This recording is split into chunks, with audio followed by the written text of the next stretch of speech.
जय हिंद। स्वागत है आप सभी का आपके अपने चैनल लक्ष्य तक पर सीटेट स्पेशल क्लास में। आज की हमारी क्लास होने वाली है हिंदी पेडागोजी की। और साथ में एक और आपके लिए बहुत ही खुशखबरी लेकर आ गए हैं, क्योंकि अब हमारे चैनल पर आपको एक और क्लास शाम को 5 बजे मिलने वाली। और यह क्लास आज से ही मिलेगी। यह क्लास आप देख रहे हैं सुबह 10 बजे और शाम को 5 बजे फिर से क्लास होगी। अब डेली आपको डेली याद कर लीजिए, डेली सुबह 10 बजे और शाम को 5 बजे डेली सीटेट की क्लासेज होगी। बहुत ही महत्वपूर्ण क्लासेज होने वाले। हिंदी आपको डेली प्रैक्टिस सेट कराया जाएगा। तो चलिए लेट ना करते हुए क्लास को शुरू करते हैं। और याद कर लीजिए, इस प्रकार से प्रश्नों की श्रृंखला अब आपके सामने डेली प्रोवाइड की जाएगी। हिंदी तो डेली होने वाली, चाहे सुबह हो या शाम को हो, चाहे जब हो, लेकिन होगी हिंदी। और बात करेंगे आज की क्लास की। तो चलिए शुरू करते हैं। निवेदन बस इतना करेंगे कि पूरी क्लास को देखिएगा, समझिएगा, ठीक है। चलिए, पहले प्रश्न में कहा जा रहा है कि भाषा शिक्षण में इनपुट से क्या अभिप्राय है। ए ऑप्शन कह रहा है कि छात्र का उत्तर, बी ऑप्शन कह रहा है कि शिक्षक का मूल्यांकन, सी ऑप्शन कह रहा है कि बच्चे को मिलने वाली भाषा, और डी ऑप्शन लिखित अभ्यास। चलिए कमेंट करिए और बता दीजिए कि भाषा शिक्षण में इनपुट क्या होता है, जल्दी से। चलिए देखिए, छात्र का उत्तर, तो इनपुट का अभिप्राय छात्र के उत्तर से नहीं होगा, यह काट दीजिए। बी ऑप्शन करा कि शिक्षक का मूल्यांकन। भाई साहब, आप शिक्षक का मूल्यांकन कभी नहीं करेंगे। करना होगा तो आपको बच्चों का मूल्यांकन करना है, ठीक है, इतना जानते रहिएगा। और सी ऑप्शन करा कि बच्चे को मिलने वाली भाषा। तो बिल्कुल सही। भाषा शिक्षण में इनपुट से अभिप्राय जो होता है वह होता है बच्चे को मिलने वाली सीख, यानी कि सी ऑप्शन हमारा सही हो जाएगा। ठीक, चलिए आगे बढ़ते हैं और देखते हैं क्या कह रहा है अगला प्रश्न। अगले प्रश्न में कहा जा रहा है कि बालक सबसे पहले किस भाषा कौशल को अर्जित करता है। ए ऑप्शन कह रहा है कि लेखन, बी ऑप्शन पठन, सी ऑप्शन श्रवण, डी ऑप्शन व्याकरण। तो चलिए जल्दी से कमेंट करिए और बताइए कि प्रश्न संख्या 2 का उत्तर क्या होने वाला है। चलिए, प्रश्न हम डेली आपको इम्पोर्टेंट जो है वही प्रोवाइड कर रहा हूँ, और साथ में नए नए प्रश्न आपके लिए ला रहे हैं। चाहे कठिन हो, चाहे सरल हो, चाहे मीडियम हो, जो भी है आप देखिए, ठीक है, क्योंकि हमें सभी प्रश्नों से परिचित होना पड़ेगा। तो चलिए उत्तर बताइए कि बालक सबसे पहले किस भाषा कौशल को अर्जित करता है। तो अगर आपने हमारी ट्रिक को सुना होगा, क्या हमने ट्रिक बताया था, चलिए नोट करिए फिर से एक बार, सुबोपाली। ठीक, इस ट्रिक को याद करिए, सुबोपाल एक ट्रिक है। आपको यहाँ पर देखना पड़ेगा, भाषा कौशल के क्रम आपसे पूछे जाए तो यहाँ पर इससे सारे के सारे प्रश्न आप सॉल्व कर सकते हैं, ठीक है। भाषा कौशलों के क्रम में अगर बात करें तो पहले जो क्रम होता है वह होता है सुनना, फिर होता है बोलना, फिर होता है पढ़ना, फिर होता है लिखना। तो यहाँ पर पूछा गया था कि बालक सबसे पहले किस भाषा कौशल को अर्जित करता है। तो आपको अभी मैंने बताया कि सबसे पहले बालक सुनता है, इसलिए हमारा इस प्रश्न का उत्तर तीसरा ऑप्शन सही होगा। ठीक, चलिए आगे बढ़ते हैं और देखते हैं क्या कह रहा है हमारा अगला प्रश्न। देखिए, अगले प्रश्न में कह रहा है कि भाषा शिक्षण में अर्थपूर्णता का आशय है। ये अर्थपूर्णता शब्द है, इसका आशय आपसे पूछा जा रहा है। ए ऑप्शन कह रहा है कि कठिन शब्दों का प्रयोग, बी ऑप्शन कह रहा है कि पाठ्य पुस्तक से जुड़े रहना, सी ऑप्शन कह रहा है कि बच्चे के अनुभव से जुड़ी भाषा, और डी ऑप्शन नियम आधारित भाषा। तो चलिए क्लास को जल्दी जल्दी बढ़ाते हैं, लेकिन आप उत्तर देते रहिए, ठीक है। चलिए, प्रश्न संख्या 3, देखिए, अर्थपूर्णता का अगर आशय की बात किया जाए तो यहाँ पर कभी भी कठिन शब्दों का प्रयोग, ये ऑप्शन नहीं होगा। आपको क्लास में हो या भाषा शिक्षण में हो, आपको कठिन शब्दों का प्रयोग नहीं करना है, इतना आप जानते रहिएगा। ठीक, इसलिए ए ऑप्शन हमारा कट जाएगा। अब बी ऑप्शन कह रहा है कि पाठ्य पुस्तक से जुड़े रहना। तो बिल्कुल नहीं, पाठ्य पुस्तक से जुड़े रहना इसका अर्थ नहीं होगा। हमारा जो उत्तर होगा नियम आधारित भाषा भी नहीं होगा। उत्तर होगा क्या, बच्चे के अनुभव से जुड़ी भाषा, यानी कि तीसरा ऑप्शन हमारा सही हो जाएगा। ठीक, समझ गए ना। और हाँ, निवेदन बस इतना करेंगे, क्लास को अब डेली सुबह में ही देखा करिए। सुबह में ही देखकर खाली हो जाइए, क्योंकि शाम को 5 बजे वाली क्लास को भी आपको मिस नहीं करना है।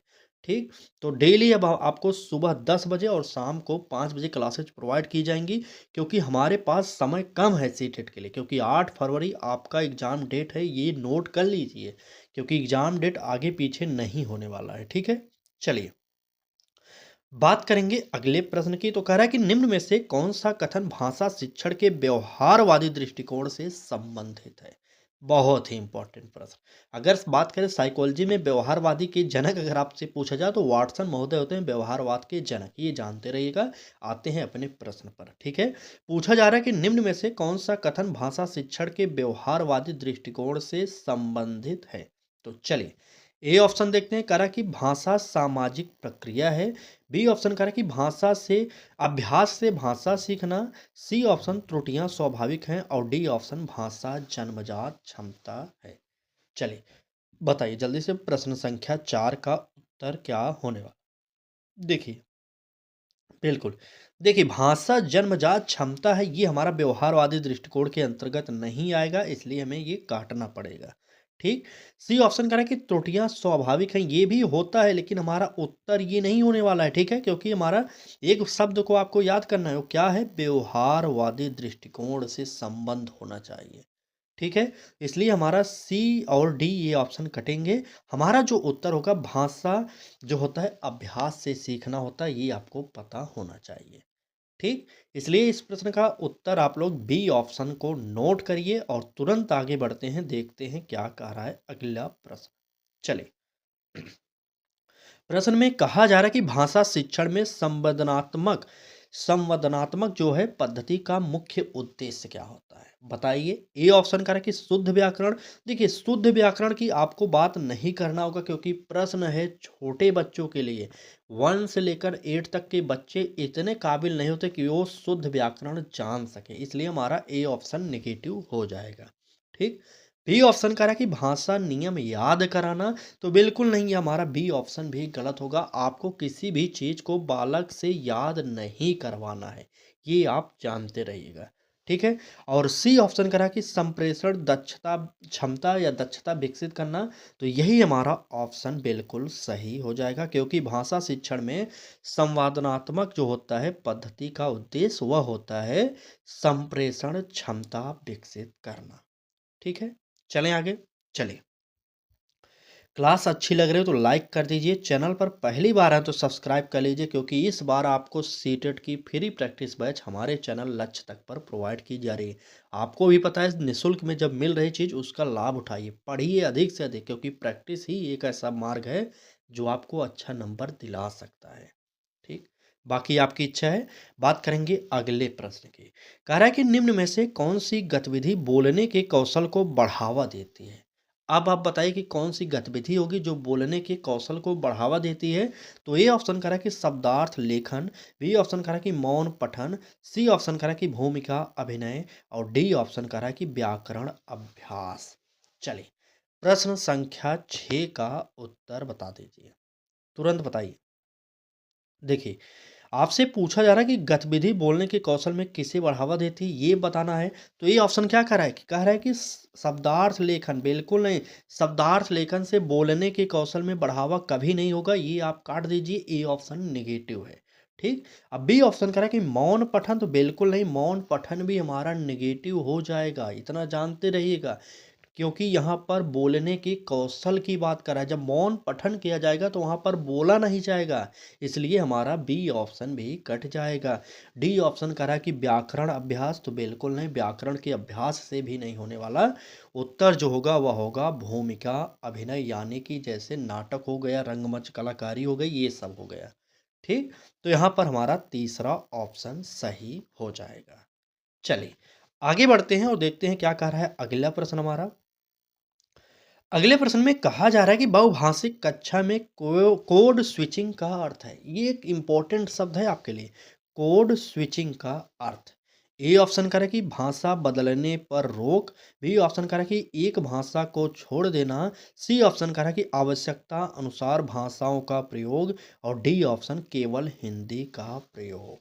चलिए तुरंत कमेंट करिए और बताइए कि कौन सा उत्तर हमारा सही होने वाला है।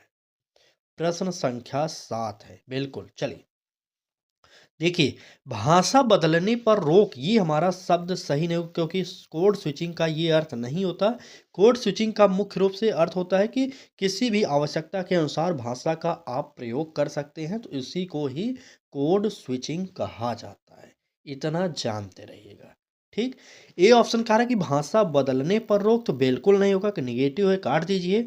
बी ऑप्शन कह रहा है कि एक भाषा को छोड़ देना, तो इसका अर्थ यह भी नहीं होगा, और केवल हिंदी का प्रयोग किया जाए, कोड स्विचिंग का ये भी अर्थ नहीं होगा। अगर बात करें कोड स्विचिंग का अर्थ हुआ होता है क्या, आवश्यकता अनुसार भाषाओं का प्रयोग। मैंने जस्ट अभी पहले बता दिया था। ठीक। तो चलिए क्लास को आगे बढ़ाते हैं और देखते हैं क्या कर रहा है हमारा अगला प्रश्न। देखिए बहुत सारे टफ टफ प्रश्न हैं आज की क्लास में। चलिए देखिए क्या कर रहा है प्रश्न। देख रहे हैं स्कीमिंग कर रहा है, बताइए क्या है ये शब्द। चलिए देखते हैं। प्रश्न में कहा जा रहा है कि पठन कौशल में स्कीमिंग का उपयोग किस लिए किया जाता है। स्कीमिंग पूछा जा रहा है, इसका उपयोग किस लिए करते हैं, बताइए। ए ऑप्शन कह रहा है कि शब्द पहचान, बी ऑप्शन कह रहा है कि पाठ का सामान्य अर्थ समझने, सी ऑप्शन कह रहा है कि कठिन शब्द खोजने, और डी ऑप्शन व्याकरण सुधार। चलिए तुरंत बता दीजिए कि कौन सा उत्तर हमारा यहाँ पर सही होगा। चलिए प्रश्न संख्या कितना है, 8 है, तो चलिए बताइए उत्तर। देखिए अगर बात करेंगे स्कीमिंग का उपयोग किस लिए किया जाता है, स्कीमिंग का उपयोग कभी भी व्याकरण सुधार के लिए नहीं किया जाता। आपको एक शब्द और याद करना है, एक चीज जो याद हमेशा रहना चाहिए आपको, क्या कि आपको व्याकरण की बात ही नहीं करना है। किसी भी ऑप्शन में व्याकरण की बात ही नहीं करेंगे, भले हिंदी का प्रश्न आप सॉल्व कर रहे हैं। ठीक। हिंदी में प्रश्न सॉल्व कर रहे हैं तो व्याकरण की बात नहीं करेंगे, और मैथ पेडागोजी को सॉल्व करेंगे तो सूत्र याद करने की नहीं बात करेंगे। इतना आप जानते रहिएगा। ठीक है, तो इसलिए हमारा डी ऑप्शन कट जाएगा। सी ऑप्शन करा कि कठिन शब्द खोजने, तो बिल्कुल नहीं, कठिन शब्द खोजने की बात नहीं होगा स्कीमिंग में, और शब्द पहचानने की बात भी नहीं होगा। स्कीमिंग का उपयोग इसलिए किया जाता है ताकि पाठ का सामान्य अर्थ समझने के लिए होता है, समझा जा सके। ठीक है, तो यहाँ पर इस प्रश्न का उत्तर जो होगा बी ऑप्शन सही हो जाएगा। ठीक। चले आगे। चलिए बढ़ते हैं नेक्स्ट प्रश्न पर, देखते हैं क्या कह रहा है। देखिए भाई साहब बार बार कमेंट मत करिए, शाम को क्लास होगी, देखिएगा किस सब्जेक्ट की आएगी। ठीक है, वो सब्जेक्ट फिक्स नहीं होने वाला, चाहे हम हिंदी सुबह कराएं चाहे शाम को कराएं, आपको डेली क्लासेस देखना है, क्योंकि आपको इस बार सीटेट में अच्छा स्कोर करना है। ठीक। तो चलिए तैयारी करते रहिए। बाकी अगर आपने चैनल को सब्सक्राइब करके बेल आइकन को ऑन किया होगा, तो आपके पास यूट्यूब नोटिफिकेशन भेजेगा, डेली भेजेगा। ठीक है, अभी जस्ट इस क्लास को समाप्त होते ही दूसरी क्लास लग जाएगी शाम वाली, आप लोग उस पर जाकर लाइक कर दीजिएगा। इस पर तो लाइक किए हैं जो लोग, उस पर भी जाकर लाइक कर दीजिएगा। ठीक है। चलिए बात करेंगे अगले प्रश्न की। तो कहा जा रहा है कि निम्न में से कौन सा लेखन का प्रारंभिक चरण है। उत्तर जल्दी से बता दीजिए। ए ऑप्शन करा है कि निबंध लेखन, बी ऑप्शन रचनात्मक लेखन, सी ऑप्शन वाक्य निर्माण, और डी ऑप्शन रिपोर्ट लेखन। चले पूछा जा रहा था लेखन का प्रारंभिक चरण, प्रश्न संख्या 9 का उत्तर बताइए। चलिए कमेंट करिए। रिपोर्ट लेखन नहीं होगा, जो लोग डी ऑप्शन दे रहे हैं, कट जाएगा। ठीक है, बात करेंगे कि लेखन का प्रारंभिक चरण कौन सा होता है, वह होता है वाक्य निर्माण, यानी कि तीसरा ऑप्शन हमारा सही हो जाएगा। ठीक। चलिए आगे बढ़ते हैं, देखते हैं क्या कह रहा है अगला प्रश्न हमारा। अगले प्रश्न में कहा जा रहा है कि कक्षा जो भाषा कक्षा में खेलों का प्रयोग क्यों आवश्यक है। यानी कि भाषा की कक्षा है और उसमें खेलों का प्रयोग किया जा रहा है, तो आपसे पूछा जा रहा है इसकी क्या जरूरत है, क्यों आवश्यक है ये। तो बताइए। ये ऑप्शन करें कि समय बिताने के लिए, आपको कहीं पर भी ऑप्शन मिल जाए समय बिताने की, तो वह निगेटिव होता है, उसे काट दीजिएगा। ठीक। और बी ऑप्शन कह रहा है कि अनुशासन के लिए, तो काट दीजिए, अनुशासन के लिए कोई भी ऐसा कार्य नहीं कराया जाता क्लास में, आपको पता होना चाहिए। ठीक है। सी ऑप्शन कह रहा है कि तनाव मुक्त अधिगम के लिए, और डी ऑप्शन पाठ्यक्रम पूरा करने के लिए। तो खेलों का प्रयोग कभी भी पाठ्यक्रम पूरा कराने के लिए नहीं होगा, ये आपको पता होना चाहिए। उत्तर जो होगा वह होगा तनाव मुक्त अधिगम के लिए। ठीक। समझ गए ना। तो चलिए आगे बढ़ते हैं, देखते हैं क्या करा है हमारा अगला प्रश्न। नोट करिएगा। चलिए बात किया जा रहा है कि भाषा शिक्षण में त्रुटि विश्लेषण का उद्देश्य है। क्या उद्देश्य है? ए ऑप्शन दंड देना, तो बिल्कुल नहीं, किसी भी कार्य का आपको दंड नहीं देना है, ऑप्शन मिलते ही काटिएगा। ठीक। बी ऑप्शन करें कि गलतियां गिनना, तो बिल्कुल नहीं, बालक तो त्रुटि करेगा ही, आप उसकी गलतियों को नहीं गिनने वाले हैं, मत गिनिएगा, नहीं तो नेगेटिव है, आप अगर गिनेंगे तो आप पॉजिटिव बना देंगे, अब तो उत्तर गलत हो जाएगा। ठीक। सी ऑप्शन कह रहा है कि सीखने की प्रक्रिया समझना, तो बिल्कुल सही, यही ऑप्शन हमारा सही होगा, क्योंकि भाषा शिक्षण में त्रुटि विश्लेषण का उद्देश्य जो होता है वह होता है सीखने की प्रक्रिया समझना। ठीक है। चलिए, यहाँ पर उत्तर जो होगा वह होगा क्या? सी ऑप्शन हमारा सही हो जाएगा। चलिए, बात करेंगे अगले प्रश्न की। तो कह रहा है कि कक्षा में मौखिक अभिव्यक्ति को बढ़ाने के लिए शिक्षक को क्या करना चाहिए? आप बताइए। मौखिक अभिव्यक्ति को बढ़ाने के लिए एक शिक्षक हैं आप, तो आप क्या करेंगे क्लास के अंदर? बताइए। ए ऑप्शन कह रहा है कि केवल लिखित कार्य देना। क्या सिर्फ लिखित कार्य देने से ही मौखिक अभिव्यक्ति बालक की बढ़ सकती है? तो बिल्कुल नहीं, वैसे भी ये केवल शब्द लगा था, वैसे ही निगेटिव हो जाएगा। ठीक है। और क्या कह रहा है? बच्चों को बोलने के अवसर देना, ये हमारा ऑप्शन हो सकता है, लेकिन सी ऑप्शन देखिए, कह रहा है कि व्याकरण पर जोर देना, तो मैंने अभी जस्ट बताया था कि आप किसी भी कार्य को कराने के लिए बच्चों पर जोर नहीं देंगे। ठीक। चलिए, आगे ऑप्शन देखते हैं। पाठ रटवाना कह रहा, तो ये भी हमारा ऑप्शन गलत हो जाएगा। तो हमारा उत्तर जो होगा वह होगा क्या? बी ऑप्शन सही होगा, यानी कि बच्चों को बोलने के अवसर देना। ठीक। चलिए, प्रश्न संख्या 12 का उत्तर जो होगा बी ऑप्शन सही होगा। आगे बढ़ेंगे, देखेंगे अगला प्रश्न क्या कह रहा है। चलिए, प्रश्न में कहा जा रहा है कि निम्न में से कौन सा कथन सही है? ए ऑप्शन कह रहा है कि भाषा केवल विद्यालय में सीखी जाती है। मैंने जस्ट अभी बताया कि किसी भी ऐसे कार्य को, भाषा की बात किया जा रहा है ना, बल्कि किसी भी अधिगम की बात हो, भाषा की बात हो, इस प्रकार के कार्यों को अगर सिर्फ विद्यालय में ही सीखने पर जोर दिया जा रहा है तो वह निगेटिव हो जाएगा। यहाँ पर ऑप्शन में कह रहा है कि भाषा केवल विद्यालय में सीखी जाती है, ये में शब्द लगते ही पूरा का पूरा सेंटेंस गलत हो जाएगा, तुरंत काट दीजिए। ठीक। और क्या कह रहा है? भाषा सामाजिक संपर्क से विकसित होती है, ये ऑप्शन हमारा हो सकता है, लेकिन सी ऑप्शन देखिए, कह रहा है कि भाषा नियमों से पहले आती है, बिल्कुल नहीं। और डी ऑप्शन भाषा केवल लिखित होती है, तो काट दीजिए। उत्तर जो होगा हमारा ए नहीं होगा, बी होगा, ए काटिए तुरंत। बी ऑप्शन होगा, कैसे? भाषा सामाजिक संपर्क से विकसित होती है। ठीक। तो नोट करिए, बी ऑप्शन यहाँ पर इस प्रश्न का उत्तर हमारा सही हो जाएगा। ठीक। चले आगे। देखिए, आप लोग कमेंट करते रहिएगा, कमेंट मत बंद करिएगा। बाकी अगर क्लास लाइव जो देख रहे हैं तो कमेंट करते रहें, बाकी जो क्लास लाइव होने के बाद, बंद होने के बाद देखेंगे, वो लोग प्रश्न संख्या लिखकर तब ABCD उत्तर कमेंट करेंगे। ठीक है, ताकि हमें पता चलता रहे कि आप लोग कितने लोग हैं जो सही उत्तर दे रहे हैं। चलिए, बात करेंगे अगले प्रश्न की। तो कह रहा है कि भाषा शिक्षण में चित्रों का प्रयोग किस लिए किया जाता है? आप भाषा शिक्षण में चित्र का प्रयोग किस लिए करते हैं, आप बताइए ऑप्शन देखकर। ए ऑप्शन करा कि सजावट के लिए। आपको पहले जानना चाहिए कि किसी भी ऐसे कार्य को नहीं कराएंगे कि क्लास में उससे सजावट हो, बल्कि जो चित्रों का आप प्रयोग करेंगे बालक उससे कुछ सीखता है, इसलिए आप प्रयोग करते हैं, बल्कि जानते रहे क्लास की सजावट के लिए नहीं होता। ए ऑप्शन काट दीजिए। बी ऑप्शन कह रहा है कि समय बचाने के लिए। आप शिक्षण कार्य करवा रहे हैं तो आप समय क्यों बचवाएंगे, आपका ये ऑप्शन निगेटिव है, काट दीजिए। और सी ऑप्शन कह रहा है कि अर्थ स्पष्ट करने के लिए, और डी ऑप्शन कह रहा है कि परीक्षा तैयारी के लिए। तो बिल्कुल नहीं, डी ऑप्शन कट जाएगा। उत्तर जो होगा क्या होगा? अर्थ स्पष्ट करने के लिए, यानी कि सी ऑप्शन हमारा सही हो जाएगा। ठीक। सी ऑप्शन बिल्कुल। चलिए, आगे बढ़ते हैं, देखते हैं क्या कह रहा है अगला प्रश्न हमारा। अगले प्रश्न में कहा जा रहा है कि भाषा शिक्षण में बाल अनुभव का अर्थ है। ए ऑप्शन कह रहा है कि पुस्तक आधारित ज्ञान। बी ऑप्शन कह रहा है कि बच्चे की जीवन से जुड़ा ज्ञान। सी ऑप्शन शिक्षक का अनुभव। डी ऑप्शन परीक्षा अनुभव। चलिए, प्रश्न संख्या 15 का उत्तर कमेंट बॉक्स में बता दीजिए। तो देखिए, बाल अनुभव का अर्थ पूछा जाता है, तो परीक्षा अनुभव कभी भी नहीं होगा, शिक्षक का अनुभव नहीं होगा, क्योंकि यहाँ पर बालक की बात कर रहा है। बाल अनुभव मतलब बालक का अनुभव, ठीक है?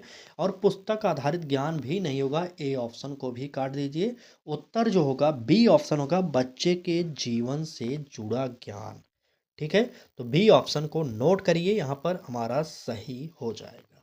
चलिए, आगे बढ़ें। देखिए, एक बात और बताना चाहेंगे आपसे कि अगर आपने अभी तक प्रीवियस ईयर प्रश्नों को सॉल्व नहीं किया, तो समय है अभी, आप खुद से सॉल्व करिए, नहीं तो हमारे चैनल की प्लेलिस्ट पर वह क्लासेस प्रीवियस ईयर वाली क्वेश्चन की श्रृंखला प्रोवाइड की गई है, आप उन्हें देखिए। क्योंकि प्रीवियस ईयर एक ऐसा पैटर्न होता है ना कि जिसे आप समझ गए ना, तो आपको अच्छा नंबर लाने से कोई नहीं रोक सकता, चाहे सीटेट कुछ भी पैटर्न बदल ले अपना। ठीक? तो प्रीवियस ईयर ज़रूर समझिए एक बार, पढ़िए एक बार, लगाइए उसे। और किताब अगर आपके पास हो तो ठीक है, नहीं हो तो यहाँ पर देखिए, आपको हम ऑनलाइन किताब के लिए भी लिंक प्रोवाइड कर दे रहे हैं, वहाँ पर जाइए, अच्छा डिस्काउंट मिल रहा है, आप परचेज कर सकते हैं। लेकिन हाथ जोड़ के निवेदन करेंगे, आप यूट्यूब पर प्रीवियस ईयर चेक करके लगाइए, चाहे जहाँ से लगाइए, लेकिन पढ़िए एक बार प्रीवियस ईयर को भी। ठीक? 2011 से 2021-22 जब तक सीटेट हुआ है, उसे पूरा का पूरा एक बार देख लीजिए। आप चाहे पेपर 1 दे रहे हो, चाहे पेपर 2 दे रहे हो, आप अपने सब्जेक्ट को एक बार समझिए वहाँ से, ठीक? तभी पता चलेगा कि पैटर्न कैसे बदल रहा है सीटेट का। चलिए, और इतना जानते रहिएगा, किसी भी परीक्षा को पास करने के लिए सबसे बड़ा हथियार जो होता है, वह होता है प्रीवियस ईयर के क्वेश्चन बैंक। ठीक? तो तैयारी करिए, अच्छे से पढ़ाई करिए, क्योंकि इस बार सीटेट अगर आपका नहीं क्लियर हुआ, तो समझ जाइए कि अगली बार सीटेट का पैटर्न जो है पूरा का पूरा चेंज होने वाला है। ठीक? चलिए, प्रीवियस ईयर को लगाइए, अभी समय है आपके पास 1 डेढ़ महीने का, पढ़ाई करते रहिए अच्छे से। चलिए, क्लास को आगे बढ़ाते हैं, बाकी आपकी इच्छा है, आप ना सॉल्व करते ना चाहते हो तो मत करिए, लेकिन पढ़िए, अपने तरफ से पूरा एफर्ट लगा दीजिए, क्योंकि समय कम है भाई साहब। हमारा ये उद्देश्य होता है कि हम अपनी हर क्लास में आपको मोटिवेट करते रहें। अब कई लोग होते हैं, कहते हैं भाई हम पढ़ने आए, कथा क्यों सुना रहे हैं? कथा नहीं है भाई साहब, जिस दिन आपका समय निकलेगा उस दिन पछताने वाले हैं आप। चलिए, क्लास को आगे बढ़ाते हैं, कई लोगों को बुरा लग रहा होगा तो माफ़ी चाहेंगे। ठीक? चलिए, प्रश्न देखते हैं, कह रहा है कि निम्न में से कौन सा सुनने का उद्देश्य नहीं है? आपसे पूछा जा रहा है कि सुनने का उद्देश्य कौन सा नहीं है? ए ऑप्शन कह रहा है कि जानकारी प्राप्त करना, बी ऑप्शन कह रहा है कि आनंद लेना, सी ऑप्शन कह रहा है कि अर्थ समझना, और डी ऑप्शन कह रहा है कि लिखावट सुधारना। तो चलिए, बताइए कि इस प्रश्न का उत्तर क्या होने वाला है। प्रश्न संख्या 16 आपसे पूछा जा रहा है, सुनने का उद्देश्य नहीं है। तो देखिए, सुनने का उद्देश्य तो होता है कि जानकारी प्राप्त किया जाए, ये तो उद्देश्य होता है सुनने का, इसलिए यह सही है। बी ऑप्शन करें कि आनंद लेना, किसी भी बात को आप सुनकर आनंद ले सकते हैं, ये भी सही है। सी ऑप्शन करें कि अर्थ समझना, तो ये भी सही है। तो हमें जो सही था उसे काटना पड़ेगा, क्यों? क्योंकि यहाँ पर निगेटिव पूछा जा रहा है। ठीक? इसलिए ए, बी, सी काटिए और हमारा डी ऑप्शन लिखावट सुधार सही हो जाएगा। ठीक? क्योंकि लिखावट सुधार का संबंध सुनने से नहीं होता है। इसलिए आपको इस प्रश्न का उत्तर डी ऑप्शन को सही करना चाहिए। आगे बढ़ते हैं, देखते हैं क्या कर रहा है प्रश्न। देखिए, प्रश्न में कहा जा रहा है कि भाषा शिक्षण में पाठ योजना बनाते समय सबसे पहले क्या ध्यान में रखना चाहिए? ए ऑप्शन करें कि पाठ्य पुस्तक, बी ऑप्शन करें कि समय सारणी, सी ऑप्शन करें कि बच्चों का स्तर, और डी ऑप्शन परीक्षा पैटर्न। चलिए, तुरंत कमेंट करिए और बताइए कि इस प्रश्न का उत्तर क्या होने वाला है। चलिए, भाषा शिक्षण में पाठ योजना बनाते समय सबसे पहले क्या ध्यान में रखेंगे? तो आपको सबसे पहले ध्यान में क्या रखना है पता है? यहाँ पर पाठ्य पुस्तक, तो पाठ्य पुस्तक मत रखिएगा ध्यान में, और समय सारणी का भी नहीं, परीक्षा पैटर्न की नहीं बात करेंगे। सबसे पहले आपको बच्चों का स्तर समझना पड़ेगा, बालक किस स्तर तक है। ऐसा ना हो कि आप हाई लेवल का बना दें, ऐसा बिल्कुल नहीं होना चाहिए। बालक कक्षा 5 का है या 6 का है, आप 10वीं लेवल बना देंगे तो बालक सीखेगा नहीं, पढ़ेगा भी नहीं। इसलिए आपको बच्चों का स्तर ध्यान में रखकर ही समय सारणी या योजना बनाना पड़ेगा। ठीक? चलिए, आगे बढ़ें। देखते हैं, कह रहा है कि प्रश्न में निम्न में से कौन सी गतिविधि आलोचनात्मक सोच को बढ़ावा देती है? ए ऑप्शन करा कि नकल लेखन, बी ऑप्शन कहानी पर चर्चा, सी ऑप्शन शब्द याद करना और डी ऑप्शन परिभाषा लिखना। तो चलिए बताइए कौन सा उत्तर होगा। परिभाषा की बात करा, लिखने की बात करा तो काट दीजिए क्योंकि ये नेगेटिव होता है। और याद करने की बात सी ऑप्शन में करा, इसे भी काट दीजिए। ए ऑप्शन में करा कि नकल लेखन तो बिल्कुल नहीं। उत्तर जो होगा वह होगा कहानी पर चर्चा, यानी कि बी ऑप्शन सही हो जाएगा। समझ गए ना? बी ऑप्शन, बिल्कुल बी ऑप्शन। चलिए आगे बढ़ते हैं, देखते हैं क्या करा हमारा अगला प्रश्न। नोट करते हुए चलिएगा, सभी पॉजिटिव और नेगेटिव शब्दों को नोट करते हुए चलिए। प्रश्न में कहा जा रहा है कि भाषा शिक्षण में सतत मूल्यांकन का लाभ क्या है। ए ऑप्शन करा कि केवल अंक मिलते हैं, बी ऑप्शन करा कि सीखने की प्रगति पता चलती है, सी ऑप्शन करा कि डर बढ़ता है और डी ऑप्शन समय अधिक लगता है। चलिए प्रश्न संख्या 19 का उत्तर बताइए। चलिए तुरंत बताइए। देखिए सतत मूल्यांकन का लाभ आपसे पूछा जा रहा है, तो देखिए समय अधिक लगता है ये हमारा गलत हो जाएगा, क्योंकि सतत मूल्यांकन अगर डेली मूल्यांकन होता तो उसमें समय बहुत ज़्यादा नहीं लगेगा। और सी ऑप्शन कह रहा है कि डर बढ़ता है, तो बिल्कुल नहीं बढ़ाना चाहिए, केवल अंक मिलते हैं तो यह भी निगेटिव है। उत्तर जो होगा सीखने की प्रगति का पता चलता है। यहाँ पर इस प्रश्न का जो उत्तर होगा बी ऑप्शन सही हो जाएगा। ठीक, चलिए आगे बढ़ते हैं, देखते हैं अगला प्रश्न क्या कह रहा है। प्रश्न में कहा जा रहा है कि हिंदी भाषा शिक्षण में साहित्य का मुख्य उद्देश्य क्या है। 6 to 8 वालों इस प्रश्न का उत्तर आप दो सबसे पहले। तो चलिए बताइए। ए ऑप्शन कह रहा है कि कठिन शब्द सिखाना, बी ऑप्शन कह रहा है कि केवल परीक्षा तैयारी, सी ऑप्शन कह रहा है कि संवेदनशीलता व अभिव्यक्ति विकसित करना और डी ऑप्शन व्याकरण नियम सिखाना।